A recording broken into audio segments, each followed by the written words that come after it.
luyimba lwayitamu naye bayita mu kataka akakutusibwako Mabros Auto Garage. Aya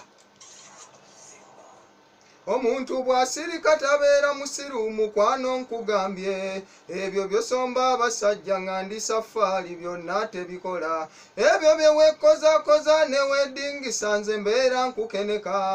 nga neruli nakomawo ku luggi ng'otaddeko obuyimba nze nenkuwulira nga bw'omuwaana bwansinga ekyuma nga n'ekitande kyange mukiyuza kiringa ekyammwe wadde obwenzimu ggwe bungi bukoledde muloji notampisa mu maaso kwenkana otyo mu nyumba eyange nze saagala nabanyoma mbw akayini kange kampi wali badde wakiŋŋamba neŋŋenda mufako wali badde wakiŋŋamba nti oyagalanga musekuzo nze nenekubako semugejjo bwe ntyo nempika ekyuma ugwera sitiikayo gitembeeya nnyo togiwa kitiibwa abo bogiwa nkugamba buli omu avaayo akukeneka anti atuukayo yo tadda abanga akajiiko akatabula mu kyayi ng'ali mu kikompe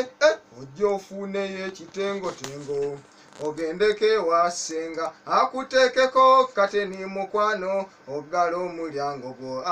nze saagala nabanyoma mbw akayini kange kampi wali badde wakiŋŋamba neŋŋenda mufako